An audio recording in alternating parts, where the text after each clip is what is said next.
A reading from the first letter of St. Paul to the Corinthians.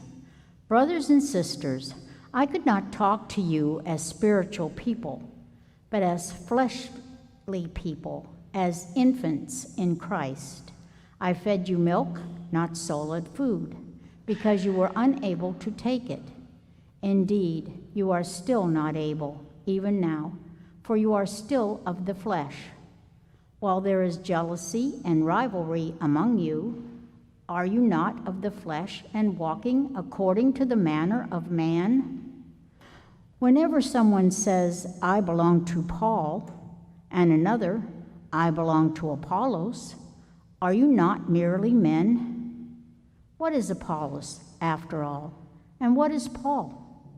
Ministers through whom you became believers, just as the Lord assigned each one. I planted, Apollos watered, but God caused the growth. Therefore, neither the one who plants nor the one who waters is anything, but only God who causes the growth. He who plants and he who waters are one, and each will receive wages in proportion to his labor. For we are God's co-workers. You are God's field, God's building. The word of the Lord.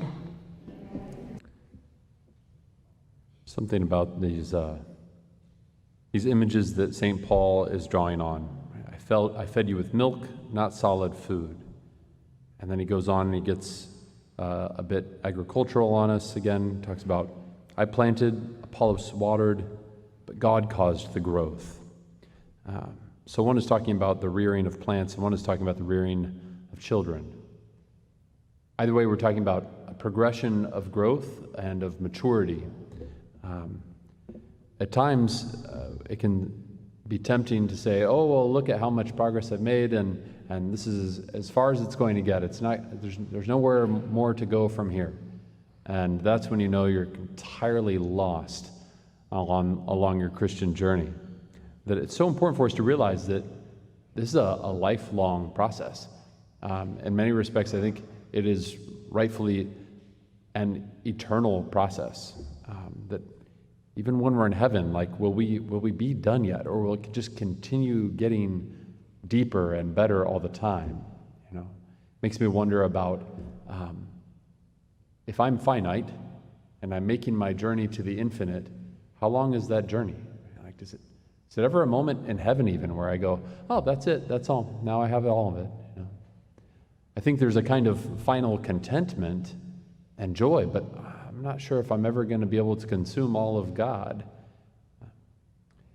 All that being said, it's important for us to realize here and now for sure, God's not done with us yet. And that there's always more, right? That there's times to be fed with milk and to know that we're like little babies being nursed by our mothers, because that's the kind of nutrition that we need. It's really simple. It's very natural. It's very good. And then later, we grow into something like solid food. Paul gets into also a kind of mark of spiritual immaturity when people become too attached to the vessel by which the gospel came to them. Oh, I belong to Paul, but I belong to Barnabas. I belong to Apollos. And people feel like they have some kind of, step up on somebody else because they have a richer spiritual heritage. Were you being led by a person, or were you being led by the Lord? Was the Lord coming to you himself? Or was it that the Lord wanted you to be fixated on this person? That at the end of the day, the one that we need to be attached to is the Lord. He's the one who causes this growth. We're not the ones even who cause the growth. It's the Lord. So we come to him tonight.